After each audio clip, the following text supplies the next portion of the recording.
Comment créer un tableau commercial intelligent avec Excel? Bonjour à tous, c'est Alex d'excelformation.fr et dans ce tutoriel, je vais vous montrer comment créer un filtre dynamique qui va permettre d'analyser des ventes sur une période glissante de 6 mois dans Excel. Nous allons partir d'une base de données qui reprend les ventes réalisées par une entreprise et obtenir ici un tableau qui synthétise ces ventes en sachant que nous pourrons filtrer automatiquement les ventes des 6 derniers mois ou celles qui appartiennent à la période des 6 derniers mois ou alors les ventes qui datent de plus de 6 mois. Alors vous trouverez très régulièrement de nouvelles vidéos sur la chaîne, alors pensez à vous abonner et surtout à activer la clochette de notification afin d'être sûr de ne manquer aucune astuce et de devenir rapidement un pro d'Excel.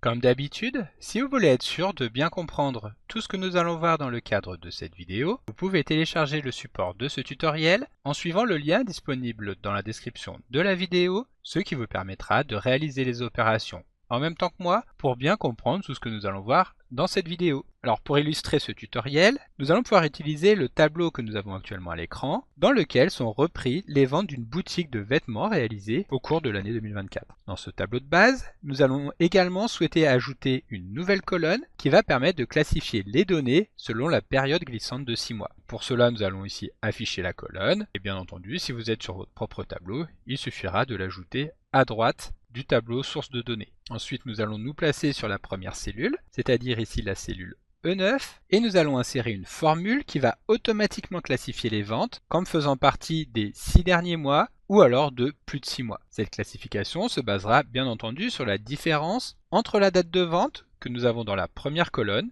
et la date actuelle que nous allons pouvoir obtenir grâce à la formule Excel aujourd'hui. Donc nous commençons par taper le symbole égal qui va permettre d'informer Excel que nous allons venir saisir une formule. Puis nous appelons la fonction si qui permet de vérifier si une condition est vraie ou fausse et de renvoyer le résultat approprié en fonction de ce résultat. Ici, ce test va consister à compter le nombre de jours entre aujourd'hui et la date de la ligne, c'est-à-dire ici la valeur de la cellule A9, et vérifier si ce résultat est inférieur ou égal à 180 jours qui correspond à 6 fois 30, donc approximativement 6 mois. Lorsque ce sera le cas, donc nous pourrons afficher comme résultat 6 derniers mois. En revanche, lorsque ce ne sera pas le cas, c'est-à-dire que le nombre de jours entre aujourd'hui et la date de vente est supérieur à 180, alors nous afficherons plus de 6 mois. Nous fermons les guillemets et la parenthèse, et avant de valider, bien sûr, vous aurez bien compris qu'ici, il manque encore des guillemets. Cela étant fait, nous pouvons valider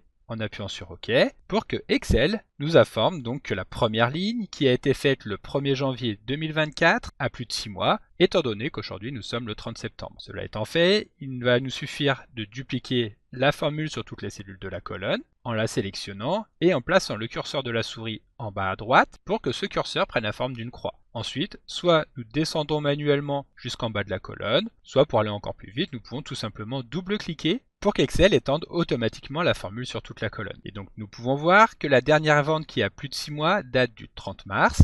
À partir du 14 avril, les ventes entrent dans la catégorie des 6 derniers mois. Voilà, donc maintenant que nos données sont prêtes, nous allons pouvoir créer un tableau croisé dynamique qui va permettre de les analyser plus facilement. Et pour faciliter la gestion et l'actualisation des données, nous allons tout d'abord souhaiter convertir la base en un tableau de données structuré. Cela va en effet nous permettre de rendre le tableau croisé dynamique plus souple et réactif, car un tableau structuré est automatiquement étendu lorsque de nouvelles lignes ou colonnes sont ajoutées, ce qui permet d'éviter d'avoir à ajuster manuellement la plage des cellules utilisées par le tableau croisé dynamique. Donc pour effectuer cette transformation, nous commençons par sélectionner l'une des cellules du tableau, puis nous nous rendons dans l'onglet Insertion, afin de cliquer sur le bouton Tableau. Une boîte de dialogue va alors s'ouvrir pour nous demander de confirmer la plage des données du tableau et de valider que cette plage a effectivement des en-têtes, c'est-à-dire que la première ligne du tableau contient les intitulés. Ici c'est bien le cas, donc nous pouvons laisser l'option cochée et après avoir vérifié que toutes les cellules sont bien encadrées par la sélection automatique, nous pouvons cliquer sur OK. Excel effectue la transformation, ce que nous pouvons voir par le fait que les formats de données ont changé. Nous avons des lignes et des colonnes dans notre tableau automatiquement mis en forme, avec des filtres ajoutés au niveau des en-têtes qui vont permettre de faciliter la gestion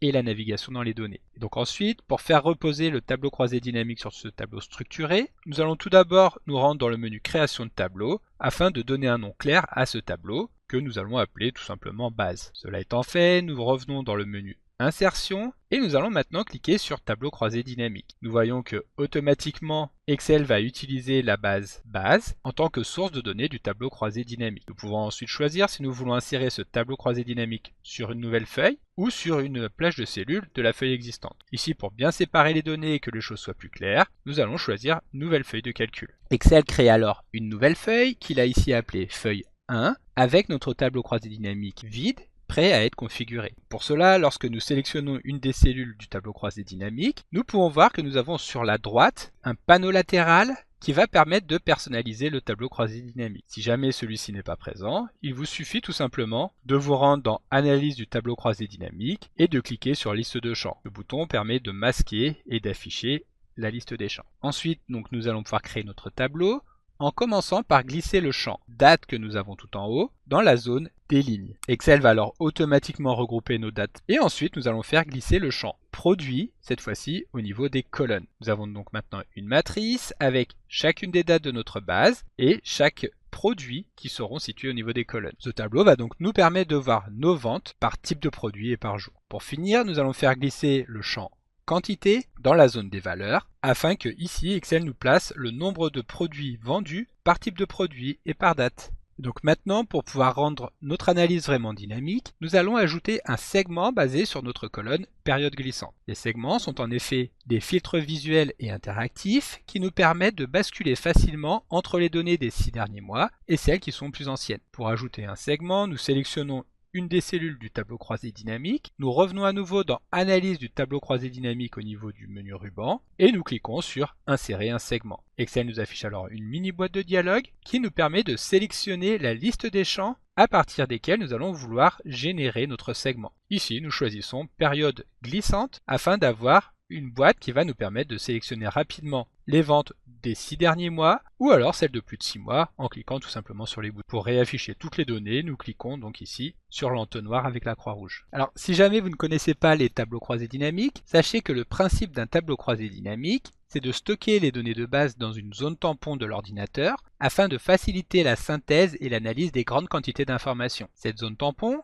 que nous pouvons également appeler le cache, permet de manipuler les données de manière flexible sans affecter directement les données sources. Ainsi, le tableau croisé dynamique extrait et regroupe ces données pour offrir une vue d'ensemble plus concise et organisée en fonction des critères sélectionnés comme nous l'avons vu juste avant. Il est donc nécessaire d'actualiser ce cache après chaque modification pour prendre en compte les nouvelles données ou les ajustements apportés aux données sources. Sans cette actualisation, les données présentées dans le tableau croisé dynamique ne reflèteraient plus fidèlement la réalité, ce qui pourrait donc entraîner des erreurs d'interprétation. Et donc pour actualiser les données, il y a deux possibilités. Soit nous nous rendons dans le menu Données et nous cliquons tout simplement sur Actualiser tout. Soit si nous voulons uniquement actualiser notre tableau croisé dynamique, nous effectuons un clic droit sur celui-ci afin de cliquer sur Actualiser. Et bien entendu, étant donné que les données sources n'ont pas été modifiées, aucune modification ne va être mise en place sur notre tableau. Alors évidemment, il serait également possible de mettre en place un processus d'actualisation automatique en développant une petite macro VBA.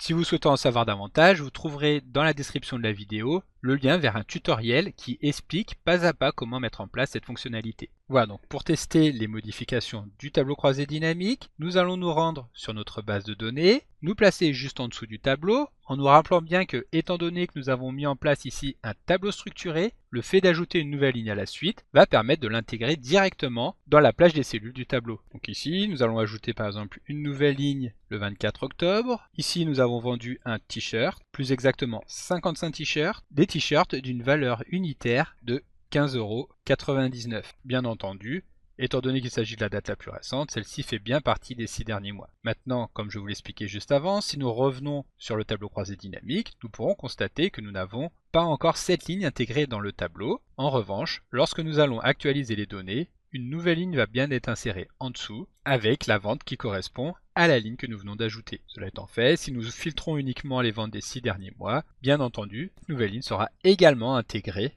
dans la base de données. Donc comme d'habitude, vous pouvez télécharger le support de secours en suivant le lien que vous trouverez dans la description de la vidéo. Si la vidéo vous a plu, n'oubliez pas de la liker et de la partager à vos collègues et amis sur l'ensemble de vos réseaux sociaux. Et vous pouvez également me laisser vos impressions dans l'espace des commentaires, je lirai chacun d'entre eux et y répondrai avec plaisir. Évidemment, si ce n'est pas encore fait, abonnez-vous à la chaîne pour ne manquer aucune astuce. C'est également très important pour m'aider à gagner en visibilité afin de pouvoir développer la chaîne et continuer de vous proposer des tas de nouvelles vidéos. Merci d'avoir suivi cette vidéo et à très bientôt pour un prochain tuto.